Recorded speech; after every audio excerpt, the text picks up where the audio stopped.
భరత్ గారు చాలా సంతోషం. మా పాత మిత్రులందరూ, మా క్రిషాంక్ తమ్ముడు, మా మనోహర్ అన్న, మా అశోక్ సార్ అందరిని కలిపినందుకు. ప్రధానంగా ఈ సమస్యకి పరిష్కారం ఏంటి అనేది ఆలోచిస్తే తెలంగాణ ఉద్యమ పునాదే మా ఉద్యోగాలు మాకు కావాలని. ఇప్పుడు మిగతా రాష్ట్రాల పరిస్థితి వేరు, తెలంగాణ రాష్ట్ర పరిస్థితి వేరు. తెలంగాణ రాష్ట్రం వచ్చిందే మా ఉద్యోగాలు మాకు కావాలని 68లో మొదలైన మూమెంట్ నుంచి నేటి వరకు జరుగుతుంది. అయితే మీరు ఇందాక మాట్లాడుతూ 2 లక్షల మందికి ఉద్యోగాలు ఎట్లా ఇస్తారు, అసలు ఇంతమందికి ఉద్యోగాలు ఎట్లా ఇవ్వడం సాధ్యమని చూస్తే, తెలంగాణ అనేది mineral bowl of India. Jharkhand తర్వాత ఒక్క మా ఖమ్మం జిల్లాలోనే 16 రకాల మినరల్స్ ఉన్నాయి. బాక్సైట్, గ్రానైట్, ఐరన్ ఓర్, ఇట్లా చెప్పుకుంటా పోతే 16 రకాల మినరల్స్ ఉన్నాయి. అయితే సహజ వనరులు అత్యధికంగా ఉండి మానవ వనరులు అత్యధికంగా ఉన్న దేశంలో ఉన్న రాష్ట్రాల్లో తెలంగాణ టాప్ లో ఉంది. ఎందుకంటే చాలా రాష్ట్రాలకి సహజ వనరులు లేవు, సహజ వనరులు ఉంటే మానవ వనరులు లేవు. మనకేంటంటే హైదరాబాద్ అనే ఒక గ్లోబల్ సిటీ ఉంది. ఇక్కడ సర్వీస్ సెక్టర్ ఇండస్ట్రీ చాలా పెద్ద ఎత్తున ఎక్స్పాండ్ అవుతుంది. ఇవాళ మీరు హాస్పిటాలిటీ సెక్టర్ కానీ, సర్వీస్ సెక్టర్ కానీ, హోటల్ ఇండస్ట్రీ కానీ, ఏ సెక్టర్ లో తీసుకున్నా కూడా మీరు హాస్పిటల్ కి పోతే బెంగాల్ వాళ్ళు, కేరళ వాళ్ళు కనపడతారు. హోటల్ కి పోతే ఒరిస్సా వాళ్ళు కనపడతారు. అట్లా మొత్తం తెలంగాణ భూమిపుత్రులు కాకుండా ఉత్తరప్రదేశ్, వేరే రాష్ట్రాల వాళ్ళు, నార్త్ ఈస్ట్ వాళ్ళు వచ్చి దాదాపు ఒక 5-6 లక్షల మంది ఇక్కడ పనిచేస్తున్నారు ఆర్గనైజ్డ్ సెక్టర్ లోనే. అనార్గనైజ్డ్ సెక్టర్ లో ఒక 5-6 లక్షల మంది పనిచేస్తున్నారు. ఈ ప్రభుత్వాల ప్రపంచంలోనే అతిపెద్ద సమస్య నిరుద్యోగ సమస్య. ఇది ఒక భారతదేశానికో ఒక తెలంగాణకో పరిమితమైన సమస్య కాదు. ఆ యంగ్ యూత్ ఎక్కువగా ఉన్న దేశం భారతదేశం. అలాంటి దేశంలో చాలా రాష్ట్రాల్లో, చాలా దేశాల్లో సహజ వనరులు లేక వాళ్ళు మానవ వనరులు వలసపోతున్నారు. మనకేందంటే ఇక్కడ ఒకటి బలమైన అగ్రికల్చర్ సెక్టార్ ఉంది. అగ్రికల్చర్ బేస్డ్ మీద కానీ ఆగ్రో బేస్డ్ ఇండస్ట్రీస్ వేరే రాష్ట్రాల వాళ్ళు వచ్చి పెడుతున్నారు. ఇక్కడున్న సహజ వనరులు వేరే రాష్ట్రాల వాళ్ళు దోచుకొని పోతున్నారు. ఐరన్ ఓర్ మా ఖమ్మం జిల్లాలోనే 16 లక్షల కోట్ల రూపాయల విలువైన ఐరన్ ఓర్ ఉంది. మా జిల్లాలో అబ్రకం నిధులు ఉన్నాయి. మనకి ప్రభుత్వ పాలకులకి ఈ ఇక్కడున్న సహజ వనరుల నుంచి సర్వీస్ సెక్టార్ గానీ, ప్రొడక్షన్ గానీ, మ్యానుఫ్యాక్చరింగ్ సెక్టార్ చేసే తెలివి లేకపోవడం, ఇది పాలకుల వైఫల్యం. ఈ రోజు నేను కొన్ని విషయాలు మీ ద్వారా ఫ్యాక్టరీ తీసుకొస్తున్నా, మా మనోహర్ ఆయనకి చెప్పాలి. అప్పుడు కాంగ్రెస్ పార్టీ అధికారంలోకి రావడానికి ప్రధాన కారణము మా క్రిషాంక్ కరెక్ట్ గా చెప్పాలి. అంటే ఓటు బ్యాంకు 2 to 3% మధ్య, అంటే కాంగ్రెస్ కి టిఆర్ఎస్ కి మధ్య ఓటు బ్యాంకు 2%. ఈ 2% ఓటు బ్యాంక్ ఎవరిది అంటే నిరుద్యోగులు, విద్యార్థులు, ఉద్యమకారులు. రూరల్లో అయితే 10% డిఫరెన్స్. ఊర్లో అంటే ఓవరాల్ రూరల్లో 10% డిఫరెన్స్. విద్యార్థులు పోయి కన్విన్స్ చేశారు వాళ్ళ తల్లిదండ్రుల్ని. విద్యార్థులు పోయి మీరు ఏంటంటే మీరు పెన్షన్ గురించి ఆలోచించకండి, మాకు ఉద్యోగాలు వస్తాయి, కాంగ్రెస్ వస్తాయని కన్విన్స్ చేశారు. మీరు ఓటేయకండి, ఎందుకంటే పెన్షనర్స్ అవుట్ రైట్ గా బీఆర్ఎస్ వైపు ఉండే 2018లో కూడా, తర్వాత కూడా మీకు వచ్చే 2000 గురించి ఆలోచించకండి, మాకు ఉద్యోగాలు వస్తే 20-30 వస్తాయని కన్విన్స్ చేశారు. అందువల్ల రూరల్లో చాలా డిఫరెన్స్ ఉంది. భరత్ గారు, నేను అనే పాయింట్ ఏంటంటే క్రిషాంక్, మా తమ్ముడు క్రిషాంక్ చెప్పాలి. టిఆర్ఎస్ పార్టీకి కాంగ్రెస్ పార్టీకి మధ్య ఓటు బ్యాంకు మొత్తం ఓవరాల్ గా తీసుకుంటే 2%. క్రిషాంక్ కరెక్ట్ చేయాలి దాన్ని. అయితే అది ఎవరు అంటే నిరుద్యోగులు, విద్యార్థులు అనేది. మేము ఎందుకు చెప్తున్నామంటే ఈ విషయము, ఇక్కడ ఉన్న అశోక్ సారు, నేను, ఇంతకు ముందు మాట్లాడిన మా అడ్వకేట్ శరత్ గారు, అదే విధంగా సీనియర్ జర్నలిస్ట్ సతీష్ కమాల్ గారు, మేము ఒక 5-6 కలిసి Congress party high command doctor Ajay Kumar అని, ఆయన Jamshedpur MP, Congress working committee member ఉండే, రాహుల్ అని చెప్పి మా ఇంటికి వచ్చి ఒక 2-3 మీటింగులు పెట్టి విద్యార్థులని, అమరవీరుల కుటుంబాలని కలిపేయమంటే నేను, అజయ్ కుమార్ గారు, అశోక్ సార్ని పిలిపించినాం. అదే విధంగా సతీష్ కమాల్ గారిని పిలిపించినాం. తెలంగాణ పౌర సమాజంలో ఉన్న 71 మంది వ్యక్తుల దగ్గరికి నేను 6 నెలలు తిరిగిన. దీపాదాస్ మున్షి మేడం మా ఇంటికి ఒక 5-6 సార్లు వచ్చింది. అజయ్ కుమార్ గారు వచ్చారు. మీనాక్షి నటరాజన్ గారిని కలిసినాం. వీళ్ళందరూ ఏం చెప్పారంటే తెలంగాణ పౌర సమాజం అంతా మాకు సపోర్ట్ చేయండి. రాహుల్ గాంధీ గారు చాలా చిత్తశుద్ధిగా ఉన్నారు. ఇక్కడ ఖచ్చితంగా మేము ప్రియాంక గాంధీ గారిని తీసుకొచ్చి సరూర్ నగర్ లో యూత్ డిక్లరేషన్ పెట్టించారు. అదే విధంగా రాహుల్ గాంధీ గారు అశోక్ నగర్ లో, చిక్కడపల్లిలో, మా అశోక్ క్రాస్ రోడ్ లో చాయ్ తాగిరు, బావాచి బిర్యానీ దిగిరు. మేము ఖచ్చితంగా నిరుద్యోగులకి న్యాయంగా ఉంటాం, విద్యార్థులకి న్యాయంగా ఉంటాం, అమరవీరులకి న్యాయంగా ఉంటాం అని చెప్పి మేనిఫెస్టోలో సపరేట్ డిక్లరేషన్లు చేశారు. అజయ్ కుమార్ సారు నాకు ఇచ్చిన ప్రామిసెస్, మీనాక్షి దీపాదాస్ మున్షి గారు మాకు చెప్పిన వివరాలన్నీ తాజ్ కృష్ణ హోటల్లో నేను కోఆర్డినేషన్ చేసి హరగోపాల్ గారిని, కోదండరామ్ సార్ని, మన రామచంద్రమూర్తి గారిని, కె శ్రీనివాస్ గారిని, తెలంగాణ పౌర సమాజంలో ఉన్న ప్రముఖులందరినీ నేను కోఆర్డినేట్ చేసి 2 మీటింగ్లు రాహుల్ గాంధీ గారితో, ఒకటి కాన్ఫిడెన్షియల్ మీటింగ్, ఒకటి సివిల్ సర్వీస్ మీటింగ్ పెట్టడం జరిగింది. ఈ రోజు తెలంగాణ రాష్ట్రం ఏర్పడిన తర్వాత అటు టిఆర్ఎస్ ప్రభుత్వము నిరుద్యోగుల్ని, విద్యార్థుల్ని నిర్లక్ష్యం చేసింది. ఇప్పుడు కాంగ్రెస్ పార్టీ, టిఆర్ఎస్ మీద ఉన్న వ్యతిరేకత వచ్చిన కాంగ్రెస్ పార్టీ కూడా ఇప్పుడు మెస్సీతో ఫుట్బాల్ ఆడడానికి మీరు ఇందాక అడిగినారు గవర్నమెంట్ నుంచి డబ్బులు వచ్చినాయని. సింగరేణి కాలరీస్ అఫీషియల్ గా 10 కోట్ల రూపాయలు ఇచ్చింది. అదే విధంగా అందాల పోటీలకి డబ్బులు ఖర్చు అయినాయి. మేనిఫెస్టోలో, కాంగ్రెస్ మేనిఫెస్టోలో పెట్టని మూసీ రివర్ కి 1,50,000 కోట్ల రూపాయలు ఖర్చు పెడతామని చెప్తున్నారు. అంటే చిత్తశుద్ధి లేని శివపూజ లాగా మేనిఫెస్టోలో పెట్టని అంశాలకు మాత్రం డబ్బులు వస్తాయి. మూసీ నది రివర్ ఫ్రంట్ శుద్ధికి ఒకళ్ళు 50,000 కోట్లు అంటారు, ఒక 1,00,000 కోట్లు అంటారు. పైసలు వస్తాయి, అవన్నీ చేస్తే పైసలు వస్తాయి. నిరుద్యోగులకు ఉద్యోగాలు చేస్తే పైసలు వస్తాయా? ప్రాజెక్టులు కడితే, రివర్ ఫ్రంట్లు కడితే పైసలు ఎవరికి? నేనేది గవర్నమెంట్ కు వాళ్ళకు వస్తాయి కమిషన్లు.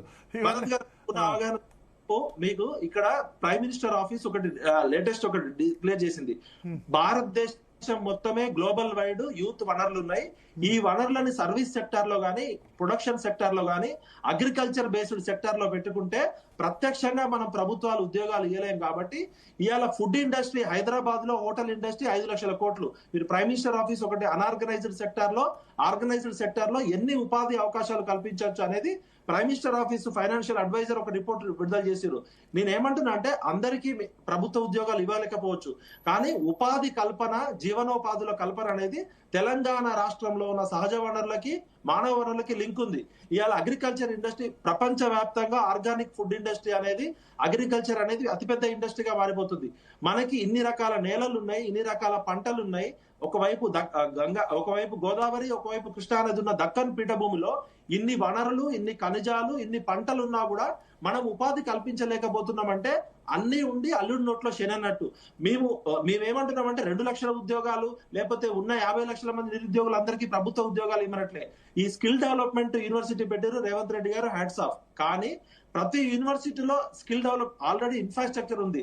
స్కిల్ మన ఎంప్లాయబిలిటీకి, ఎంప్లాయ్మెంట్ కి మధ్య ఇప్పటికీ కూడా చాలా ఉద్యోగాలు ఉన్నాయి. ఉద్యోగాలకి అర్హత, నైపుణ్యం ఉన్న యువత లేదని చెప్పి సిఐఐ లేటెస్ట్ రిపోర్ట్. నేనేమంటా అంటే ప్రతి ఉద్యోగం ఎందుకు గవర్నమెంట్ ఉద్యోగం అని భ్రమ కల్పించడం? ఎవరు వచ్చినా 2 లక్షల ఉద్యోగాలు ఇప్పించగలుగుతారా ప్రభుత్వ రంగంలో?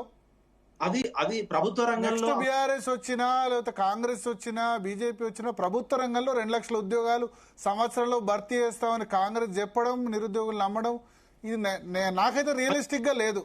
ఇప్పుడున్న 3 లక్షలు, 3.5 లక్షల మందికి ఉద్యోగాలు, కాంట్రాక్ట్ లెక్క పెట్టండి. ఎందుకు ఉద్యోగాలు ఉన్నాయి? అన్ని ఉద్యోగాలు ఉన్నాయి. అవుట్ సోర్సింగ్ కాంట్రాక్ట్ కాదు కదా, ప్రభుత్వ రంగంలో ఇస్తామన్నారు కదా. అవుట్ సోర్సింగ్ ఎక్కడ పని చేస్తున్నారు sir? Out sourcing government office లో పని ఇప్పుడు వాళ్ళు 2 లక్షల ఉద్యోగాలు అవుట్ సోర్సింగ్ ఉద్యోగాలు ఇస్తామన్నారా? కాదు కదా. ఇప్పుడు అవుట్ సోర్సింగ్ ప్లేస్ లో ఇప్పుడు గవర్నమెంట్ ఎంప్లాయీస్ మార్చొచ్చు కదా. అవుట్ సోర్సింగ్ ప్లేస్ లో మారిస్తే మళ్ళీ అదే కదా, కొత్తగా ఉద్యోగాల కల్పన అని కదా 2 లక్షలు చెప్పింది. భరత్ గారు, ఇక్కడ ప్రభుత్వాలు టీచర్లు ఉన్నారు, టీచర్లు లేకపోతే పోలీసుల్లో అవుట్ సోర్సింగ్ లేదు.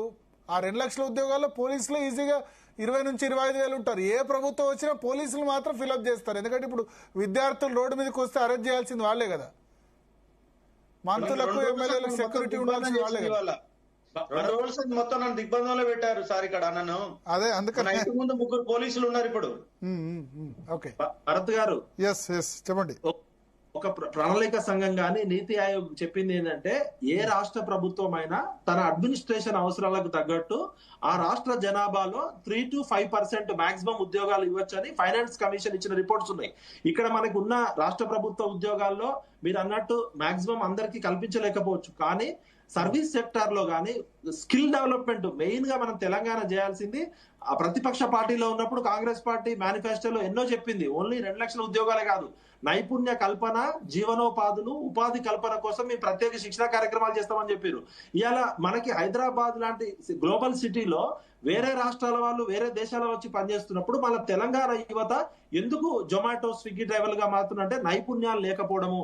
ఈ రాజకీయ పార్టీలు కేవలం ప్రభుత్వ ఉద్యోగాలని ముసుగులో. చాలా మంచి మాట చెప్పారు. స్కిల్ డెవలప్మెంట్ కావాలి, ప్రైవేట్ రంగంలో ఉద్యోగాలు తెలంగాణ వాళ్ళకి రావాలి, అది ఆలోచించాలి. తెలంగాణ భూమిపుత్రులకి చాలా అవకాశాలు ఉన్నాయి సార్. ఇలా గ్లోబల్ సిటీగా మారింది. సెంట్రల్ గవర్నమెంట్ ఉద్యోగాలు లేవా? రైల్వే ఉంది, బీహార్ నుంచి వచ్చి చేస్తున్నారు, ఆర్ఆర్బి, బ్యాంకింగ్, రైల్వే, ఇవన్నీ ప్రయత్నం చేయట్లేదు. అయితే ఇక్కడ ఒకటి భరత్ స్టాఫ్ గారు- selection commission, combined graduate level, combined metric level, ఇవన్నీ చాలా ఉన్నాయి. వేరే రాష్ట్రాలకు పోయి కూడా చేయొచ్చు మన వాళ్ళు. ఇప్పుడు ఎస్ఎస్సి ప్రిపేర్ కావాలంటే లాంగ్వేజ్ స్కిల్స్ ఉండాలి సార్. లాంగ్వేజ్ స్కిల్స్ తెలంగాణ దగ్గర తక్కువ ఉన్నాయి విద్యార్థుల అదే అది దగ్గర. నేర్పించాలి, అవి చేయాలి కదా మనం. అది అందుకని ఎవరు చేయాలి మరి? గవర్నమెంట్ ఎందుకు గవర్నమెంటే చేయాలి. మేము 2 లక్షల ఉద్యోగాలు ఇస్తాం, 3 లక్షల ఉద్యోగాలు ఇస్తామని కాదు. మేము సెంట్రల్ గవర్నమెంట్ ఉద్యోగాల్లో నేను ఢిల్లీలో 8 సంవత్సరాలు పనిచేసా. ఏపీ నుంచి చాలా మంది సెంట్రల్ గవర్నమెంట్ ఉద్యోగాల్లో ఉంటారు. తెలంగాణ నెగ్లిజిబుల్, 0.1% కూడా ఉండరు తెలంగాణ వాళ్ళు సెంట్రల్ గవర్నమెంట్ ఉద్యోగాల్లో. కేంద్ర ప్రభుత్వ ఉద్యోగాలు చాలా తక్కువ. అది పెంచుకోవచ్చు కదా, అవకాశం ఉంది. భరత్ గారు, రైల్వేలో బీహారీలు ఎక్కువగా ఉండడానికి కారణం అక్కడ రాష్ట్ర ప్రభుత్వం సపరేట్ గా ఎంకరేజ్ చేస్తుంది. ఆర్ఆర్బిలో, స్టాఫ్ సెలక్షన్ కమిషన్ లో గానీ, బీహార్ గానీ, ఉత్తరప్రదేశ్ గానీ హిందీ భాషలో కూడా వాళ్ళకి రాసే అవకాశం ఉంది. సెంట్రల్ గవర్నమెంట్ వాళ్ళకి అడ్వాంటేజ్ ఉంది. అది నేనేమంటున్నా అంటే, ఒక్కటి మీ ఛానల్ ద్వారా నేను స్పష్టంగా అడుగుతున్నా, అరగోపాల్ గారు, కోదండ రామ్ గారు, రామచంద్రమూర్తి గారు, జస్టిస్ సుదర్శన్ రెడ్డి గారు, ఆకునూరి మురళి గారు, మేమంతా కలిసి తెలంగాణ పౌర సమాజ్ అని చెప్పి కాంగ్రెస్ పార్టీని అధికారంలో తీసుకురావడానికి మీ కారణం. మరి మేధావులంతా కలిసి రేవంత్ రెడ్డి గారితో కూర్చొని నిన్నటి మనకి విద్యాశాఖ మంత్రి ఉండడు, 17 మంది మంత్రులు ఉండాల్సిన చోట ఇప్పటి వరకు 15 మంది మంత్రులనే రిక్రూట్ చేసుకున్నాం. ఇంకా 2 మంత్రి పదవులు ఖాళీగా ఉన్నాయి. అసలు మన 119 మందికి 32 శాఖలు ఉంటే మనకున్నదే 17 మంది మంత్రులు, ముఖ్యమంత్రి గారితో కలిపి. కనీసం మంత్రులను కూడా రిక్రూట్ చేసుకోలేని దౌర్భాగ్య స్థితిలో ఇవాళ కాంగ్రెస్ పార్టీ ఉంది. ఇవాళ తెలంగాణ పౌర సమాజం తోటి రేవంత్ రెడ్డి ప్రభుత్వం చర్చలు జరపాలి, ఈ నిరుద్యోగ సమస్యకి పరిష్కారం చూపాలి. లేకపోతే 1200 మంది చనిపోయిన తెలంగాణలో 12 మంది తిరగబడి మానవ బాంబులు అయితే ఇది మరో జన్జీ ఉద్యమానికి దారితీస్తుంది, హింసకి దారితీస్తుంది. కాదు తెలంగాణ పౌర సమాజంలో కోదండ రామ్ గారు, అరగోపాల్ గారు, కంచె ఐలయ్య గారు, కాంగ్రెస్ పార్టీ అధికారంలోకి రావడానికి కృషి చేసిన మేమంతా, మా టీం అంతా ముఖ్యమంత్రి గారు అపాయింట్మెంట్ ఇవ్వాలి, చర్చలు జరపాలి, విద్యార్థి ప్రభుత్వానికి మధ్య వారధిలాగా ఉండి ప్రాక్టికల్ సమస్యకి పరిష్కారం కృషి చేయాలని ఆ దిశగా అరగోపాల్ గారు, కోదండ రామ్ గారు, కంచె ఐలయ్య గారు బాధ్యత తీసుకోవాలని కోరుతున్నా. కృష్ణ గారు.